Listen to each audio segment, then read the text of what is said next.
banyak situs-situs di daerah kota dan Kabupaten Tegal itu yang rusak karena ketidaktahuan dari masyarakat Tegal pada umumnya. Sehingga di sini saya itu punya inisiatif untuk membukukan sejarah Tegal melalui penelusuran saya terhadap situs-situs yang ada di wilayah Tegal.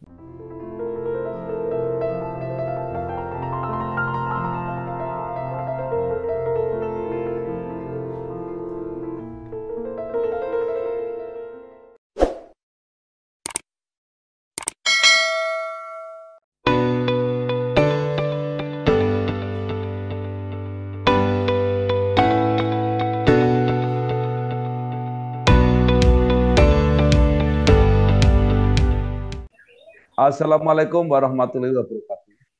Waalaikumsalam warahmatullahi wabarakatuh, Pak. Ya, bersama saya Bambang Sadono di kanal Bangsa TV yang selalu ingin mendorong eh, kreasi, mencatat prestasi, ya, dan kami memang ingin fokus pada eh, kanal yang melakukan eh, produk reviewer. Artinya kita ingin memperkenalkan semua produk, baik mulai apa itu kuliner, apa mungkin destinasi wisata, atau ini termasuk buku, film, dan sebagainya yang kira-kira diperlukan oleh eh, masyarakat informasinya.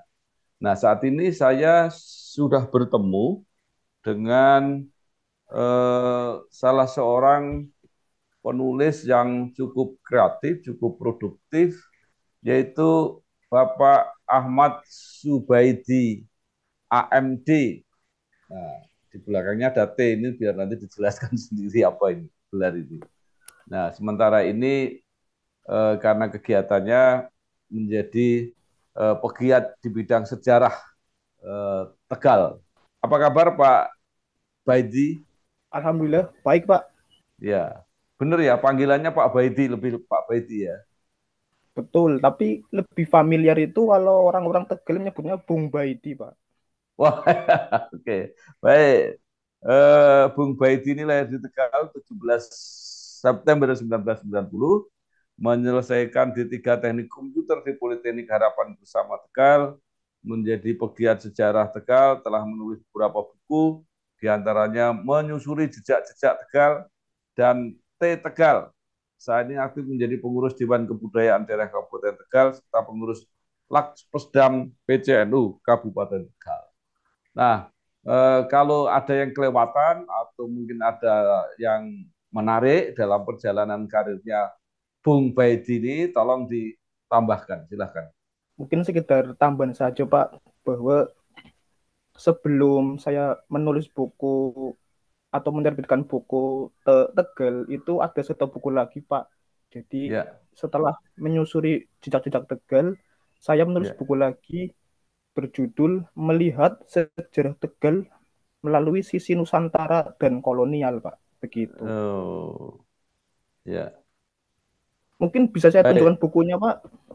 Boleh, ya. Ya. Kalau perlu nanti dikirim, jangan hanya ditunjukkan.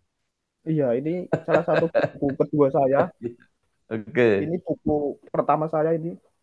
ya, oke, ya baik. Nah, sebelumnya supaya lebih jelas, mungkin Bung Baidi bisa bercerita tentang apa biodata singkatnya begitu, perjalanannya, dan kemudian kenapa tiba-tiba tertarik menulis dan khususnya menulis sejarah Tegal. Ya, jadi saya lahir di Tegal, Pak. Asli orang Ya, Tegal. ya, Lahir di Tegal, di Desa Tepok Banjaran saat itu. Nah, ya, kemudian saya kecil di Tegal juga, tapi beda desa. Untuk sekarang saya di Lebak Sio dengan ya, istri, anak satu, Pak. Nah, untuk ya, kenapa saya menyukai sejarah itu ya dilatar belakangi oleh apa? Jadi masyarakat Tegal itu hingga sekarang itu masih banyak yang belum memahami sejarah desanya sendiri atau sejarah daerahnya sendiri. Nah, itu yang pertama. Yang kedua itu banyak situs-situs di daerah kota dan Kabupaten Tegal itu yang rusak karena ketidaktahuan dari masyarakat Tegal pada umumnya. Sehingga di sini saya itu punya inisiatif untuk membukukan sejarah Tegal Ya, melalui penelusuran saya terhadap situs-situs yang ada di wilayah Tegal. Nah, disitulah ya, saya mulai melakukan perjalanan sejak tahun 2016 yang saya kemudian bukukan menjadi buku Tegal. Namun sebelum itu saya membuat buku dulu yang ya, berjudul Menyusuri Jejak-Jejak Tegal yang kemudian ya, disusul dengan melihat sejarah Tegal dari sisi Nusantara dan kolonial ya, seperti itu. Nah, jadi ya ya, latar belakang buku ini ya tadi karena banyak masyarakat Tegal yang masih awam ya, terhadap sejarahnya sendiri, Pak. Nah, gitu. Nah, ya. ironisnya itu ya tadi, jadi situs-situs yang ada di Tegal itu banyak yang rusak karena rusaknya itu bahkan karena masyarakat Tegal itu sendiri seperti itu. Makanya saya ingin memperkenalkan ini loh bahwa kita punya situs seperti ini yang harus kita jaga. Ini loh kita punya sejarah seperti ini harus kita ketahui seperti itu.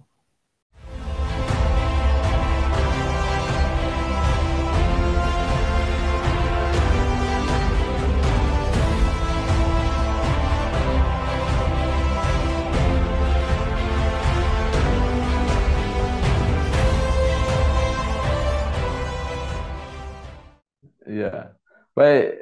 Idealismenya luar biasa, ya. Komitmen pengabdiannya luar biasa. Tapi dari segi rasionalitas kehidupan, ini apa cukup masuk akal? Apakah cukup menjanjikan untuk menjadi penulis buku? Ya, kembali lagi Pak, kalau menulis bagi saya itu adalah suatu hobi Pak ya. Jadi Ya, bagi saya itu menulis itu hobi yang apa namanya ke bicara masalah rasionalitas itu ya tergantung dari kita sendiri. Jadi ya, bagi saya itu yang penting saya menulis, kemudian saya memperkenalkan kepada masyarakat Tegal bahwa ini loh kita punya sejarah yang besar.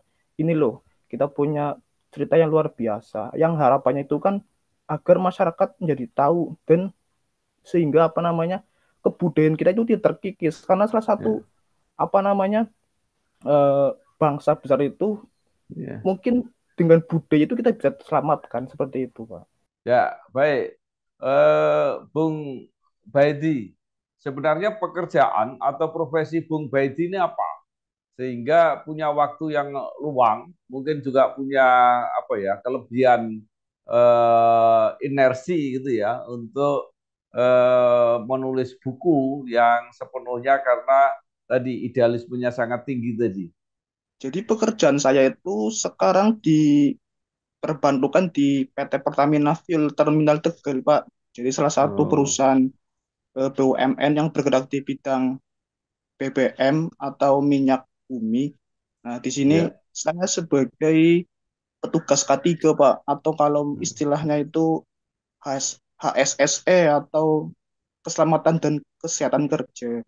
Nah, di sini ya, saya bekerja setiap hari Senin sampai Jumat efektifnya itu. ya, Nah, untuk Sabtu Minggu ini saya free, tapi terkadang hari Sabtu saya lembur, tapi untuk minggunya itu libur. Nah, untuk hari libur ini saya konsumsikan atau saya manfaatkan itu untuk melakukan penelusuran, Pak. Karena saya itu ya, penelusuran itu, apa namanya hobi saya yang ya, dari kecil itu suka menjelajah seperti itu. Jadi ya. dari saya ini saya Oke. bukukan ya untuk saya tulis jadi buku seperti itu. Iya, baik. Nah, itu pekerjaan konkretnya apa? Dan apakah memang sudah cukup untuk menghidupi keluarga sehingga pekerja apa kegiatan menulis buku itu sudah tidak diharapkan akan memberikan hasil seperti itu, Pak Bung Baiti. Ya, untuk pekerjaan yang utama ini di Pertamina ini saya serasa sudah cukup Pak untuk memenuhi kebutuhan saya, istri saya dan anak saya. Alhamdulillah Ya, sudah cukup lah. Mungkin juga saya punya uang simpanan untuk apa namanya gaji saya tiap bulan ini. Sehingga untuk prospek saya untuk nulis buku ini ya sekedar tambahan saja Pak sebenarnya Pak seperti itu. Jadi Iya, kalau menurut apa istilahnya itu tebak-tebak berhadiah Pak. Jadi kalau goal dari buku ya saya tetap dapat P, kalau tidak iya, masalah karena bagi saya itu menulis itu hobi Pak seperti itu. iya, Makanya oke. ya lagi kalau ingin prospek yang baiknya sebenarnya saya cukup apa namanya di pekerjaan yang satu ini ya yang sudah saya cukup seperti itu. Iya, iya, baik. Nah, sekarang cerita tentang buku. Eh, Nanti bisa bercerita mulai dari buku-buku yang sebelumnya. Nah, yang sekarang ini yang saya tertarik, kenapa judulnya T Tegal? Apa itu artinya? Sebenarnya itu logatnya te Pak, pakainya te karena itu bahasa Portugis. Kalau te itu kan Portugis. Kalau te Tegal itu sebenarnya artinya itu Tegal Pak, tapi bahasa kunonya The, Tegal itu te ya ya. de Kalau Tegal bahasa itu Inggrisnya the.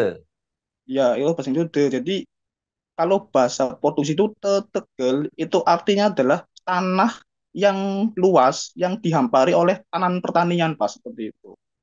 Nah, itu yang pertama. Yang kedua itu istilah kenapa saya tak kasih petik di tengah atasnya itu Tegal itu sebenarnya menunjukkan bahwa itu artinya itu di Tegal. Karena Tegal itu bahasa Belanda Pak sebenarnya. Yang artinya itu adalah di Tegal seperti itu. Saya sengaja membuat judul yang unik supaya orang-orang itu tertarik seperti itu. Minimal Iya betul. tertarik dulu Ya, seperti itu biar ya biar iya. membuka seperti itu.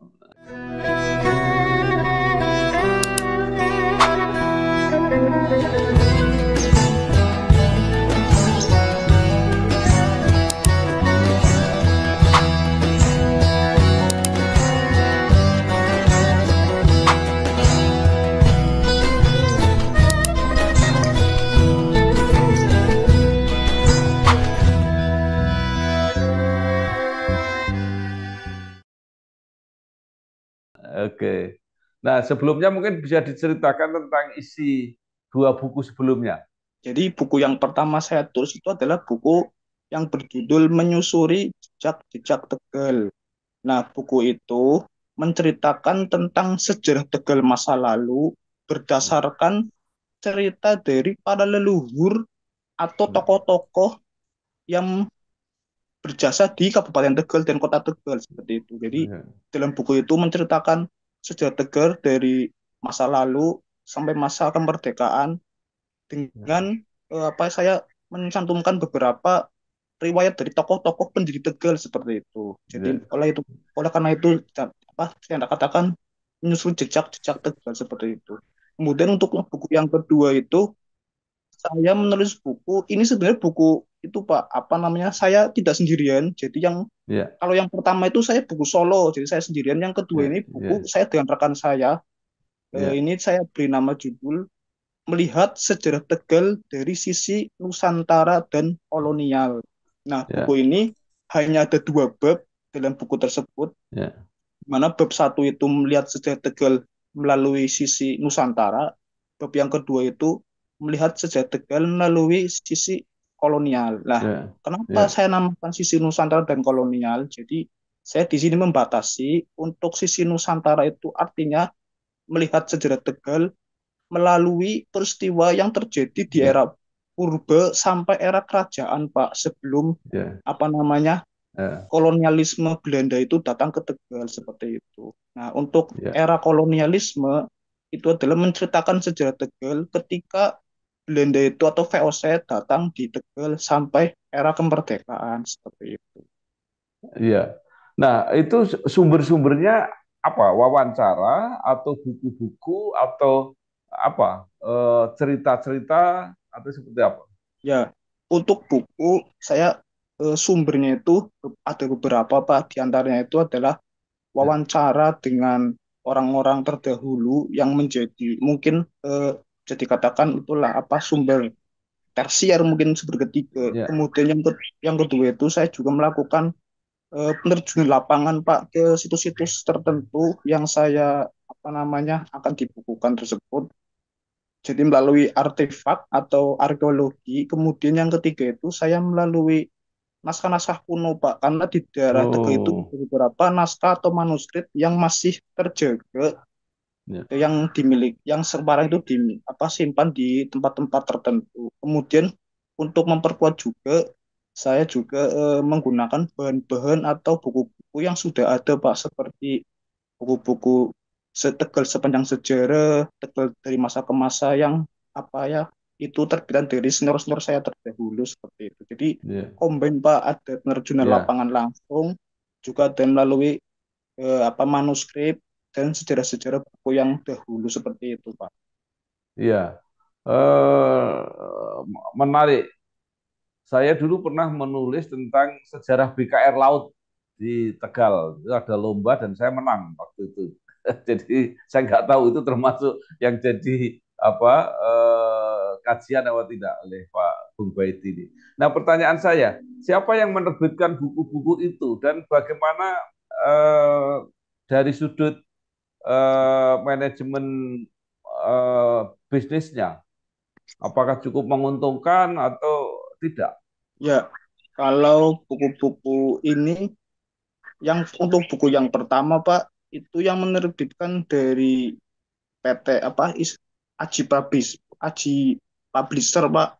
Ini Ya, ini dari ya, Bukit Tinggi Pak, jauh. Jadi dulu ya, itu saya karena masih ya, awam saat itu, belum memahami bagaimana ya, menulis buku, menerbitkan buku. Jadi saya punya kenalan dulu. Akhirnya buku ini saya terbitkan di Ajri Publisher. Nah, jadi ya, buku ini saya terbitkan jadi publisher. Kemudian yang kedua itu, buku yang kedua tentang sejarah Tegal dari sisi Nusantara dan kolonial itu, saya terbitkan melalui teman saya Pak, yang kemudian ya, ada di Jogja.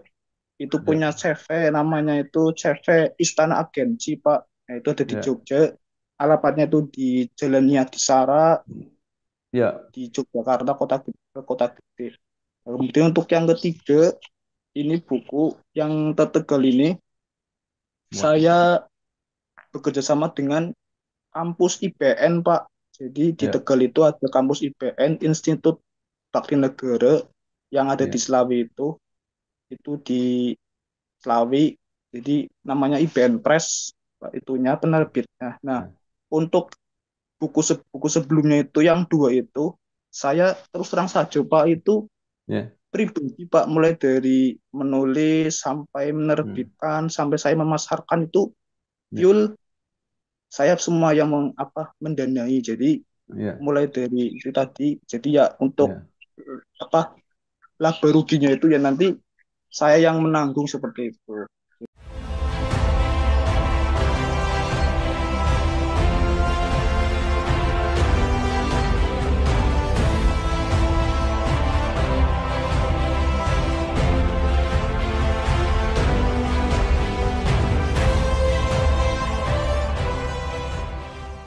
Ya, lalu hasilnya seperti apa? Buku yang pertama.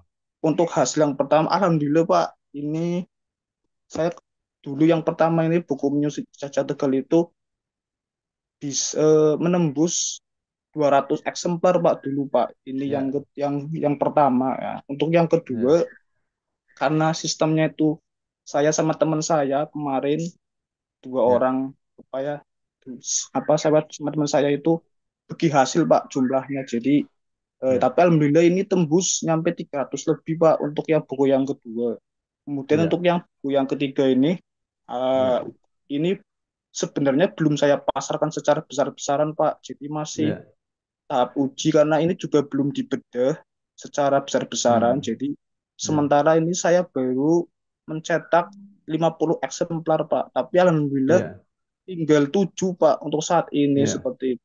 ya, Nah, untuk ya, apa namanya pendapatan ya, karena saya tidak begitu concern ya, untuk menjadikan eh, istilahnya menjadikan usaha yang concern ya, ya, sebagai ya, sambilan saja Pak seperti itu. ya, Tapi sebenarnya kalau saya concern ya mungkin bisa untuk memenuhi, tapi ya mungkin minim Pak seperti itu. Makanya itu ya, saya tetap kerja sebagai kebutuhan utama saya, dan untuk buku ya. ini hanya sebagai penunjang saja Pak seperti itu. Baik. Nah, kalau buku pertama dan kedua itu sudah untung atau masih rugi?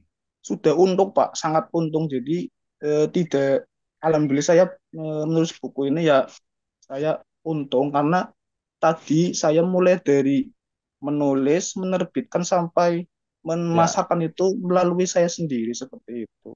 baik. Itu per eksemplar dijual berapa, Bung Baidi? Untuk buku yang pertama, saya menjual dengan harga 80.000 Pak. Untuk yang Ya, pertama. Untuk yang kedua itu, saya menggunakan kertas yang agak mahal, memang menggunakan art paper. Jadi saya jual 100.000 untuk buku yang kedua.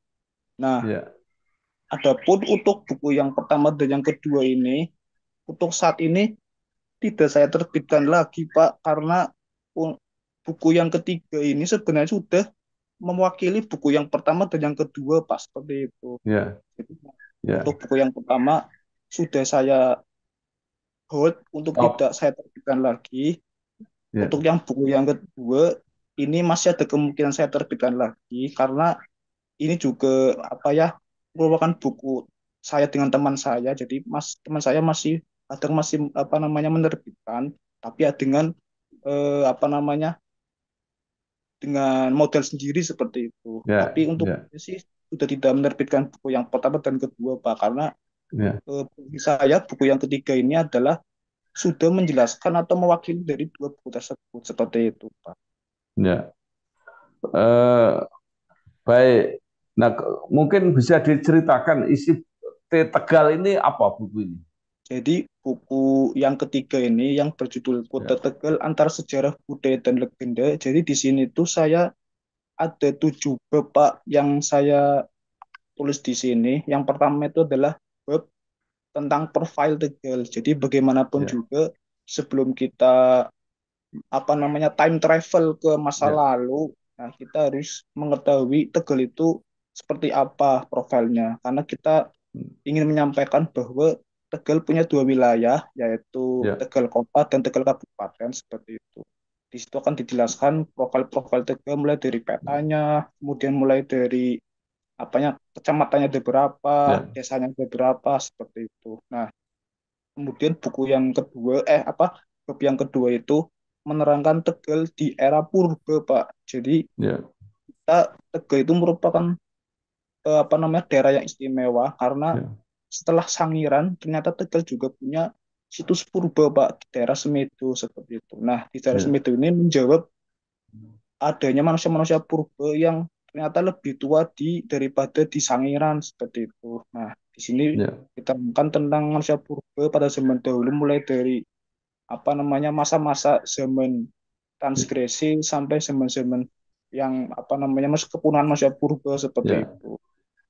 Nah, ini ya, pun saya apa namanya menggunakan data-data melalui fakta-fakta temuan di lapangan seperti adanya ya, gajah, kemudian ada gigi geram King Kong, kemudian ada apa macan, kemudian biota laut seperti itu. Nah, kemudian ya, untuk bab yang ketiga itu ada Tegal era Nusantara satu. Nah, itu artinya itu adalah Tegal menceritakan setelah kepunahan manusia purba, saya berlanjut di Tegal era kerajaan Pak sampai dengan era ya, kolonialisme datang seperti itu. Nah, kemudian di jadi dari Tegal apa kerajaan sampai Tegal era Islam Pak. Jadi itu masa Nusantara ya, satu.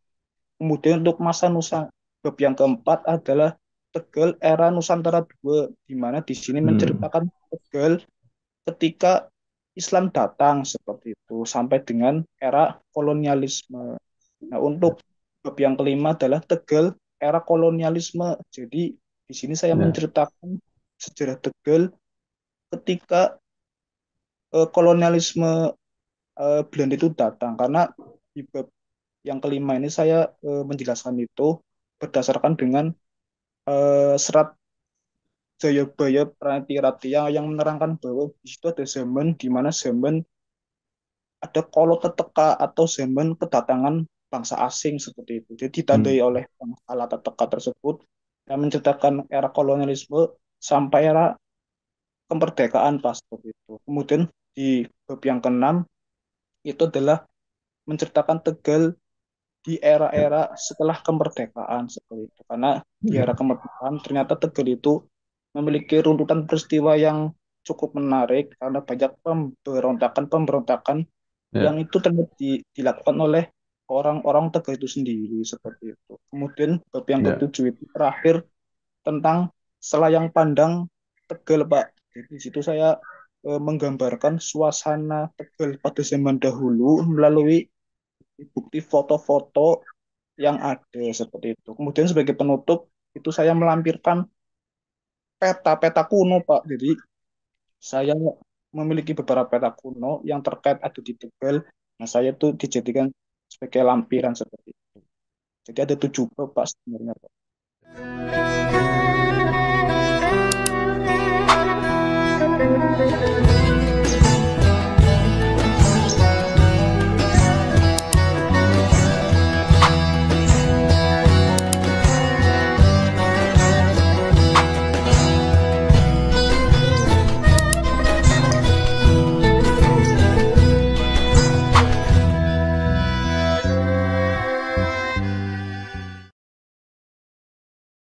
ya. Baik. Tadi menarik. Mencetaknya itu bisa bertahap, artinya tidak langsung sekaligus gitu. Satu kali cetak berapa eksemplar? Ya, jadi keistimewaan dari penerbit-penerbit yang saya jadikan rekan itu karena memang tidak ada batasan dalam mencetak, Pak. Jadi bisa Hmm. mencetak berapapun tanpa batasan. Nah, itu untuk mencetak itu saya tidak langsung serta-merta banyak, tapi sedikit Ya, karena saya ya masih punya rasa khawatir juga, Pak, ya, karena ya, animo masyarakat pada umumnya itu kan sekarang sudah tidak menyukai membaca buku, Pak, seperti itu. Jadi ya, saya tetap menyetak itu ya sesuai dengan apa namanya eh, perkiraan-perkiraan yang mungkin apa ya terjadi di masa datang. Jadi saya tetap ya, menyetak buku ya paling menyetak itu 40 eksemplar, 50 eksemplar seperti itu, Pak. ya, Atau juga 30 eksemplar seperti itu. Karena ya, ya tadi seperti ya. itu. Baik. Apakah kalau nyetak sedikit biayanya nggak lebih mahal? Tadi kalau misalnya satu buku dipatok 100.000, itu biaya mencetaknya per eksemplar berapa? Kalau biaya per eksemplar itu baik sedikit maupun banyak tetap sama, Pak. Paling nanti yang Hmm. beda itu mungkin bolak-baliknya di ekspedisinya pas seperti itu. Tapi ya saya rasa Oh, masalah sih, Pak, karena ya, baik sedikit maupun apa banyak itu tetap itu, Pak, apa namanya eh, modelnya itu sama saja sih sebenarnya. Jadi oke, masih oke, baik. ya. Ya. Nah itu percetakannya di mana, Pak? Di Tegal sendiri atau di luar kota Tegal? Oh, yang nyetak itu di Jogja, Pak, karena di daerah Oh, Tegal itu terus terang saja saya punya ya, rekan di daerah Tegal itu ternyata yang satu ya mungkin karena Tegal bukan apa ya, namanya bukan kota pelajar seperti di ya, Jogja itu. Nah, jadi untuk penerbitan dan percetakan itu Tegal sangat jarang, Pak. Itu yang ya, pertama. Yang kedua, kalaupun ada, ternyata itu dibatasi, Pak. Jadi minimal itu 50 eksemplar. Dan yang ya, ketiga itu ternyata lebih lebih mahal, Pak, kalau di kota sendiri seperti itu. ya, Jadi oke. ya saya terpaksa mencetak atau menerbitkan di luar kota, Pak. Jadi yang saat ini saya masih percaya itu ya di daerah Jogja, Pak. Mungkin karena Ya. Jogja itu kota pelajar dan ya lebih murah saja sih, Pak, kalau di daerah Jogja seperti itu, Pak. Baik. Oke, terima kasih Bung Baidi. Nah, setelah menerbitkan 3 buku ini, ke depan apa rencana Bung Baidi? Apakah masih akan menerbitkan buku? Apakah masih tetap konsentrasi ke sejarah Tegal atau yang lain? Ya, saya tetap akan konsentrasi ke sejarah Tegal, Pak. Walaupun sebenarnya saya juga ada beberapa hasil tulisan saya, tapi belum saya cetak, Pak. Jadi saya punya Ya. basic di bidang robotika. Itu Hmm. saya pernah menulis buku tentang pemrograman, Pak. Ketika saya masih kuliah itu saya tetap concern, saya juga dulu concern di pemrograman. Jadi Ya. ketika saya kuliah itu saya sempat menulis buku, Pak, tapi saya belum Ya. berani menerbitkan seperti itu. Mungkin Ya. setelah buku-buku ini ya ada Ya. tantangan lagi, yaitu Ya. saya ingin menyusun atau menulis buku-buku tentang pemrograman, Ya. Pak, tentang pemrograman Ya. robotik seperti itu. Ya. Tapi ya baik. untuk buku-buku sejarah Tegal tetap akan saya gali Ya, lagi karena saya saat ini ya sebenarnya masih sedang nulis buku lagi Pak untuk jangka panjang seperti itu. ya, ya, Kemudian ya setelah buku ini terbit ya nanti insya Allah ada beberapa agenda Pak. Jadi ya, agenda-agenda ke depan itu adalah membedah buku secara bertahap Pak. Jadi di ya, Tegal itu ada beberapa komunitas tentang komunitas literasi baca. Di situ kemarin saya sudah bincang-bincang, sudah diskusi dengan beberapa tokoh literasi. Jadi buku saya itu akan nanti dibedah secara bertahap. Jadi ya, dalam forum terbuka seperti itu. Jadi ya, harapannya itu ya, dengan pembedahan secara dalam forum terbuka ini nanti ada masyarakat yang bisa mengunjungi, kemudian bisa ya, mengetahui seluk-beluk tentang Tegal seperti itu, Pak. iya. Eh, baik. Nah, ternyata passionnya Bung Baidi ini memang menulis perkara topiknya bisa apa saja, bisa ganti-ganti. Punya nggak cita-cita menjadi penulis profesional sehingga meninggalkan pekerjaannya yang sekarang? Nah, untuk cita-cita, Pak, itu sebenarnya kalau bicara cita-cita, Pak, itu sebenarnya menjadi seorang guru, Pak, sebenarnya Oh, ya sebenarnya menjadi seorang guru, tetapi ya, dulu waktu itu sekolah SMK itu saya terjebak karena apa SMK itu kan disiapkan untuk bekerja Pak ya dulu Pak ya. Jadi ya, saya tetap ya, akhirnya saya banding setir Pak ke ya, apa namanya kerja apa adanya dulu. Tapi sekarang di ya, Pertamina itu. Nah, untuk yang ya, ke depan ya atau mungkin cita-cita itu tetap ada Pak sebenarnya. Tetap ada. ya, Saya ya, ingin jadi apa namanya penulis terkenal. Cuman saya kembali lagi sih Pak bahwa untuk ya. kebutuhan yang untuk pekerjaan saya yang sekarang itu sudah cukup mencukupi kebutuhan keluarga lah. Jadi ya Oke. saya ibarat begini Pak, ibarat menangkap burung tapi melepas burung yang sudah ada kan seperti itu. Jadi Eh, saya sudah Iya, punya usaha yang ya iya, lumayan lah terbilang sudah iya, mencukupi. Tapi iya, bagaimana saya mau menulis buku untuk apa namanya iya, untuk kebutuhan utama saya, sedangkan itu belum tentu mencukupi karena iya, seperti itu. Karena selama ini kan saya iya. buku-buku ini ya hanya sebagai penunjang itu saja Pak, apa namanya penunjang bulanan saja sebenarnya. Baik, oke, baik. Terima kasih sekali, eh, Bung Baidi, ya, apa yang sudah disampaikan ini apa benar-benar eh, menjadi inspirasi untuk banyak orang, ya, bukan hanya inspirasi untuk mendapat pendapatan, tetapi setidaknya inspirasi untuk memberi apa ya pengabdian terbaik lah kepada masyarakat, kepada lingkungan. Mudah-mudahan bisa berlangsung terus dan Bung Amin. Ahmad Zubaidi sukses ke depan, ya, selamat bekerja, selamat berjuang. Terima kasih. Wassalamualaikum warahmatullahi wabarakatuh. Waalaikumsalam warahmatullahi wabarakatuh.